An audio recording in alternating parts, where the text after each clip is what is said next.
नमस्कार, आप देख रहे न्यूज़ 8। किसान संगठनों के दिल्ली चलो आंदोलन का आज चौथा दिन है। आज भी शंभू बॉर्डर पर किसानों का प्रदर्शन जारी रहा। किसानों से बातचीत करने में जुटे केंद्रीय मंत्री अर्जुन मुंडा ने कहा है कि समाधान निकालने तक चर्चा जारी रहेगी।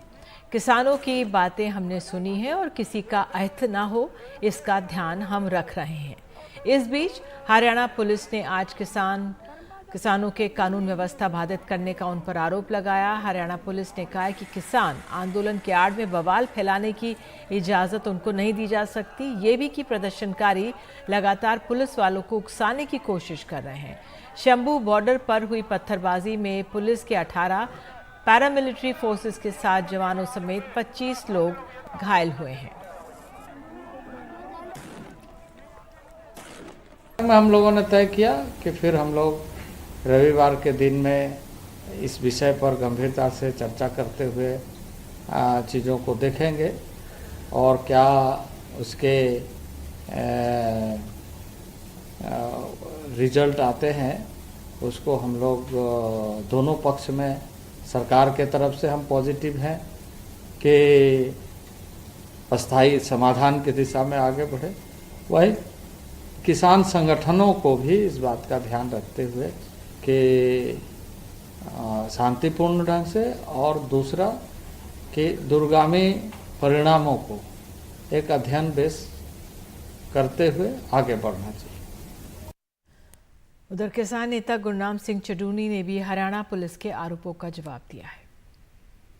तो आज उन्होंने एक वीडियो जारी की है। उन्होंने अपने उस गुनाह को उसमें छुपाने का प्रयास किया है। कहीं से वो वीडियो ली है, पता नहीं कहीं से ली है, लेकिन उसको उभार रहे हैं कि ये देखिए इनके लड़के हमें उकसा रहे हैं। मैं इधर से भी सभी हमारे युवाओं को निवेदन करना चाहता हूँ कि कोई भी ऐसा मौका उनके हाथ ना दें जिस तरीके से वो आपका नुकसान कर पाए। उधर शंभू बॉर्डर पर आज भी हंगामा हुआ। मोहम्मद गजाली की ग्राउंड रिपोर्ट देखिए। शंभू बॉर्डर पर आज किसानों के आंदोलन का चौथा दिन है और इस बीच एक दुखद खबर ये आ रही है कि 63 साल के एक किसान जो यहाँ पर धरना और इस प्रदर्शन में शामिल थे, उनकी मौत हो गई है। गुरदासपुर जिले के वो हैं। उनकी याद में आज यहाँ पर एक प्रार्थना सभा भी की गई और कुछ ही देर में उनका पार्थिव शरीर भी यहाँ पर लाया जाएगा ताकि लोग उनको श्रद्धांजलि दे सके। लेकिन चौथा दिन आज जो प्रदर्शन का था वो सुबह से तो बहुत शांतमयी रहा, लेकिन दोपहर में जाकर एक घटना हुई जिसके बाद जो है जो सिक्योरिटी फोर्सेस हैं, जो हरियाणा पुलिस के कर्मचारी बॉर्डर की दूसरी तरफ खड़े हैं, उन्होंने आंसू गैस के गोले छोड़े। उनका आरोप था कि इधर से नारेबाजी हुई। इधर के लोग बता रहे हैं कि बिना किसी नारेबाजी के उधर से बिना किसी प्रोवोकेशन के इनके ऊपर आंसू गैस के गोले छोड़े गए। इस बीच जो है किसान यूनियन के जो नेता सरकार से बातचीत कर रहे हैं वो रविवार को चौथी राउंड के लिए उनके साथ बैठेंगे, जिसमें केंद्र के 3 मंत्री पहले ही 3 बार इनके साथ बातचीत कर चुके हैं, लेकिन उस बातचीत का कोई नतीजा नहीं निकल रहा है। सरकार के सामने किसान यूनियन के लोग जो हैं वो 12 डिमांड या 12 मांगे लेकर गए हैं, जिसमें से 3-4 मांगे ऐसी हैं जिसमें सरकार की तरफ से कोई ठोस आश्वासन नहीं मिल रहा। जिसमें से पहली मांग यही है कि एमएसपी को एक गारंटी या एक कानून बनाया जाए। दूसरी है कि किसानों के कर्जा जो है वो माफ किया जाए और साथ ही साथ लखीमपुर खीरी का जो मसला है उसमें भी इंसाफ जल्द से जल्द दिया जाए। इसके अलावा भी कई मसले हैं या कई मांगे हैं, लेकिन किसान यूनियन के लोगों का कहना है कि सरकार की तरफ से टाल मटोल किया जा रहा है। इनका यह भी मानना है कि कई किसान यूनियन के जो लीडर हैं, जो अगुवाई कर रहे हैं इस पूरे मोर्चे की, उनका ट्विटर अकाउंट या सोशल मीडिया अकाउंट बंद किया जा रहा है और दूसरी तरफ से आंसू गैस के गोले भी दागे जा रहे हैं। किसान यूनियन के नेता मानते हैं कि अगर एक तरफ बातचीत हो रही हो तो ये एक नकारात्मक पहलू है सरकार का कि एक तरफ बातचीत भी हो रही है, सोशल मीडिया के अकाउंट्स भी बंद हो रहे हैं और बिना किसी भड़काऊ भाषण के या बिना किसी प्रोवोकेशन के दूसरी तरफ से आंसू गैस के गोले भी छोड़े जा रहे हैं।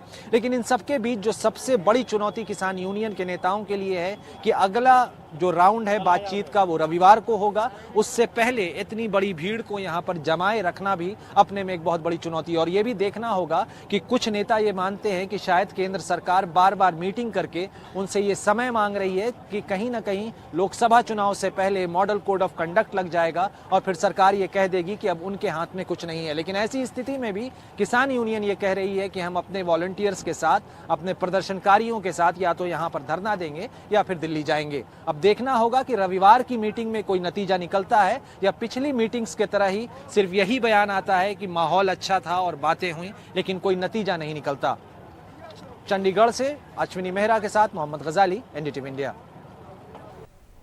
पश्चिम बंगाल के संदेश खाली यौन उत्पीड़न मामले को लेकर सियासी टकराव बढ़ता जा रहा है। आज बीजेपी की एक डेलीगेशन ने संदेश खाली जाने की कोशिश की, लेकिन उन्हें रोक दिया गया। इसके बाद कांग्रेस नेता अधीर रंजन चौधरी भी वहां जाने के लिए निकले, लेकिन पुलिस ने उन्हें भी जाने नहीं दिया। इससे नाराज होकर वो धरने पर बैठ गए। उन्होंने कहा कि हम जानना चाहते हैं कि संदेश खाली में आखिर क्या हुआ है। साथ ही उन्होंने कहा कि पुलिस और सत्तारूढ़ पार्टी के अपराधी मिलकर महिलाओं पर अत्याचार कर रहे हैं। ये सरकार की बंगाल में जो दुर्नीति चलता है, दुर्गति चलती है, देखिए आप लोग। हम लोग यहाँ आए थे सिर्फ लोगों से मुलाकात करने के लिए, वो भी हमें करने नहीं देते। पता नहीं ये देश आज सारे सूबे में कोई लोकतंत्र की कोई कुछ नहीं बचे हैं। शुभेंदु अधिकारी ने हाईकोर्ट में केस किया, इसके लिए आप करेंगे? कर सकते हैं किसको अपना मर्जी लो। शराब घोटाले में एनफोर्समेंट डायरेक्टरेट की जांच को लेकर घिरे अरविंद केजरीवाल ने आज नया दांव चला है। उन्होंने दिल्ली विधानसभा में विश्वास प्रस्ताव पेश किया। इस दौरान उन्होंने बीजेपी को जमकर घेरा। अरविंद केजरीवाल ने कहा है, कोई शराब घोटाला नहीं हुआ है, मकसद सिर्फ दिल्ली सरकार गिराना है। घोटाले की खबरें बनाकर उसकी आड़ में आम आदमी पार्टी के नेताओं को गिरफ्तार कर लिया गया।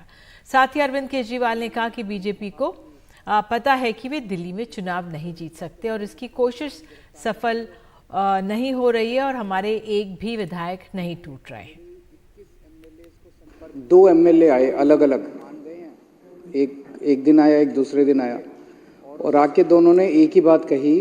उन्होंने कहा कि ये बीजेपी वाले आए थे हमारे पास और उन्होंने हमें कहा कि देखो भाई, अब थोड़े दिन बाद तुम्हारे मुख्यमंत्री को हम गिरफ्तार कर लेंगे।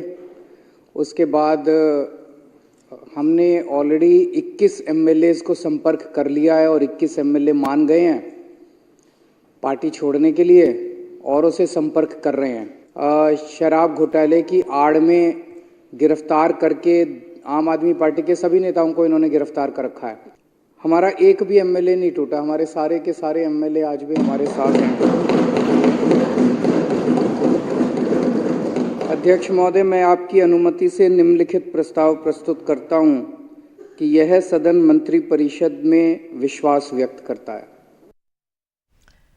प्रधानमंत्री मोदी ने आज हरियाणा को करीब 10,000 करोड़ की परियोजनाओं की सौगात दी है। उन्होंने रेवाड़ी एम्स का शिलान्यास भी किया। इस मौके पर लोगों को संबोधित करते हुए प्रधानमंत्री ने कहा है कि जनता का आशीर्वाद मेरे लिए सबसे बड़ी पूंजी है। आपके आशीर्वाद से भारत को तीसरी बड़ी आर्थिक ताकत बनाना है। साथ ही प्रधानमंत्री ने कांग्रेस पर भी निशाना साधा।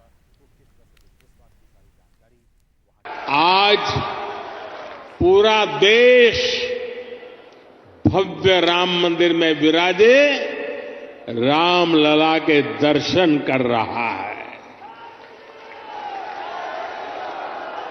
और तो और कांग्रेस के लोग, जो लोग हमारे भगवान राम को काल्पनिक बताते थे, जो कभी नहीं चाहते थे कि अयोध्या में प्रभु राम का मंदिर बने, वो भी अब जय सिया राम बोलने लगे हैं। कांग्रेस की भारत जोड़ो न्याय यात्रा अब उत्तर प्रदेश पहुंच गई है। बिहार उत्तर प्रदेश के नौबतपुर बॉर्डर पर राहुल गांधी जीप में सवार होकर चंदौली पहुंचे। इस दौरान उन्होंने कहा कि देश में जो नफरत और हिंसा फैल रही है उसका कारण अन्याय है। किसान युवाओं के साथ सामाजिक और आर्थिक अन्याय हो रहा है, इसलिए हिंसा फैल रही है। साथ ही उन्होंने कहा कि महंगाई, बेरोजगारी बढ़ती जा रही है, लेकिन इस पर कोई चर्चा नहीं हो रही। इससे पहले बिहार के सासाराम में एक दिलचस्प तस्वीर देखने को मिली। न्याय यात्रा के दौरान राहुल गांधी और तेजस्वी यादव खुली जीप में जाते हुए नजर आए।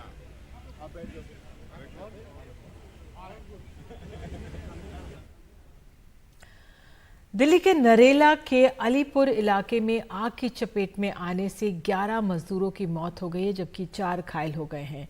गुरुवार शाम पेंट की फैक्ट्री में शुरू हुई आग सामने स्थित नशा मुक्ति केंद्र सहित आसपास 9 और दुकानों को चपेट में उसने ले लिया। दिल्ली सरकार ने मृतकों के परिजनों को 10 लाख रुपए मुआवजा का ऐलान किया है।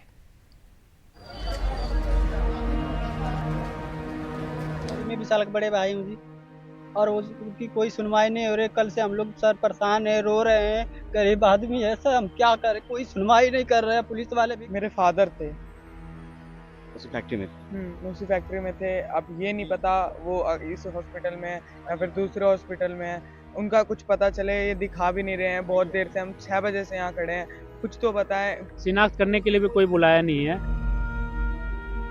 ये बेबसी उन गरीबों की है जिनके अपने अलीपुर में आग की लपटों के शिकार हो गए।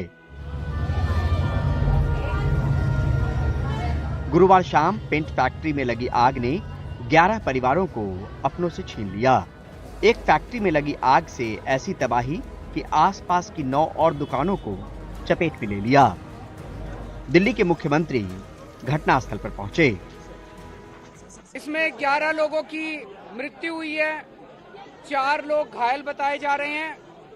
जिन जिन लोगों की मृत्यु हुई है, हर एक के परिवार को हम लोगों की संवेदना है और हर एक के परिवार को 10-10 लाख रुपए की मुआवजा राशि दी जाएगी। किसी की भी मौत की कीमत नहीं लगाई जा सकती, लेकिन अपनी तरफ से हम जो मदद कर सकते हैं हम करेंगे। जो घायल हुए हैं, माइनर इंजरी 2 की माइनर इंजरी थी, उनको 20-20 हजार रुपए, और जो 2 की मेजर इंजरी थी उनको 2-2 लाख रुपए दिए जाएंगे। इसके अलावा जो मकान और घर जल गए हैं, उनकी सरकार की पॉलिसी है, उसका सारा आकलन कराएंगे। मैंने अभी डीएम को बोल दिया, और जो नुकसान हुआ है वो सरकार की पॉलिसी के हिसाब से उनका भी नुकसान की भरपाई की जाएगी। पेंट की फैक्ट्री वाली गली रिहायशी है। रिहायशी इलाके में कमर्शियल गतिविधि को लेकर बीजेपी से लेकर कांग्रेस ने सवाल उठाए हैं।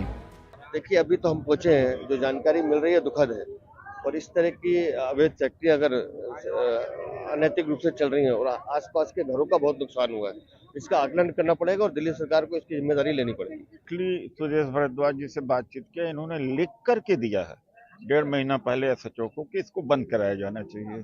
रेवेन्यू डिपार्टमेंट है और भी जो डिपार्टमेंट्स हैं, पोल्यूशन डिपार्टमेंट, एमसीडी के लाइसेंसिंग डिपार्टमेंट भी है, शायद उसकी भी जिम्मेदारी बनती।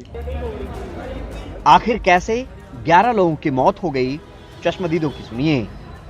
फ्लेमिंग का जिस टाइम काम हुआ था वो मेन गेट पे हो रहा था, आग का जो काम चल रहा था वेल्डिंग का, तो वो ड्रम के अंदर आग लगी सुनने में आई हमने, क्योंकि मैं भी एकदम भागा तो पता लगा, मैं भी सो रहा था। तो जैसी आग लगी तो ब्लास्टिंग स्टार्टिंग यहीं से हो गई थी, गेट से ही हो गई। हाँ, यहाँ से ताला लगा रखा था, अंदर काम हो रहे थे, फिर अंदर से ब्लास्ट होना शुरू हो गया। मुआवजे का ऐलान भी हुआ, महकमे का साथ में मिला, तब जब हादसा हो गया। लिहाजा राजनीति भी हुई, सवाल जिम्मेदारी जवाबदेही तय करने की भी उठी। क्या इस घटना से सबक नहीं ले सकते? गलत करने वालों को सबक सिखा नहीं सकते? अगर नहीं तो जिंदगियां मौत की भेंट चढ़ती रहेंगी और सरकार मुआवजे का ऐलान करती रहेगी। नई दिल्ली से परिमल कुमार, एनडीटीवी इंडिया।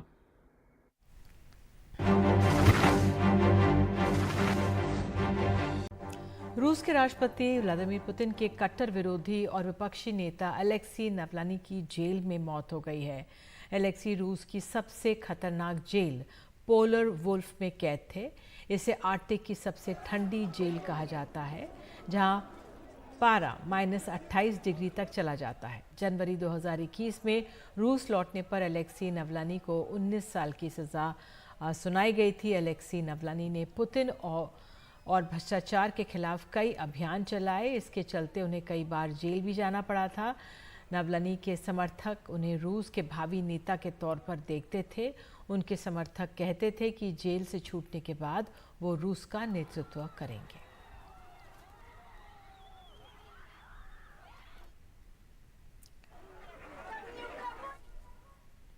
और इसी के साथ न्यूज़ 8 में इतना ही, लेकिन खबरों का सिलसिला NDTV इंडिया पर जारी रहेगा। नमस्कार।